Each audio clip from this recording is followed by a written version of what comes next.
Il y a au moins un sous-marin nucléaire lanceur d'engins à la mer prêt à répondre à une agression. Nos compétiteurs savent que s'ils atteignent notre territoire, on répondra, on est capable de répondre instantanément à leur attaque en causant des dommages que l'on appelle inacceptables dans le concept. Pour être capable d'assurer cette dissuasion, il faut qu'on soit crédible, démontrer qu'on est capable de réagir. Et la crédibilité, c'est être capable de montrer qu'en fait, ils ne peuvent pas nous atteindre, donc on dilue les sous-marins nucléaires lanceurs d'engins dans l'océan. Un sous-marin nucléaire lanceur d'engins dans l'océan aujourd'hui fait moins de bruit qu'un banc de crevettes. Donc en fait, il est extrêmement dur à détecter. Et donc on considère aujourd'hui qu'il y a une espèce, non pas d'invulnérabilité, l'invulnérabilité c'est la perfection, mais une quasi-invulnérabilité de nos sous-marins sous l'eau. Ce qui fait que, comme ils ne sont pas capables de nous détecter, ils ont la certitude qu'en fait on est capable de réagir, et c'est ça ce qui dissuade. Je vous ai parlé aussi de faire des démonstrations. Quand on lance un missile balistique, vous remarquerez que de temps en temps, on fait de la communication autour. Et la communication est un message stratégique vers nos compétiteurs pour dire « Regardez, j'ai tiré depuis un sous-marin nucléaire lanceur d'engins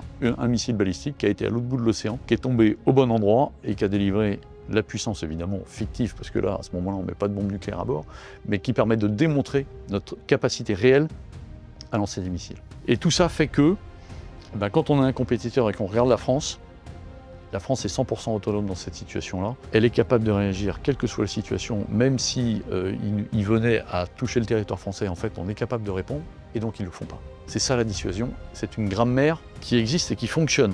Et quand on voit la manœuvre russe en Ukraine, certains pays se disent ça aurait été mieux peut-être si j'avais gardé mes armes nucléaires. Pensez à qui? À l'Ukraine. Si l'Ukraine avait gardé ses armes nucléaires, en fait, peut-être qu'on n'en serait pas là.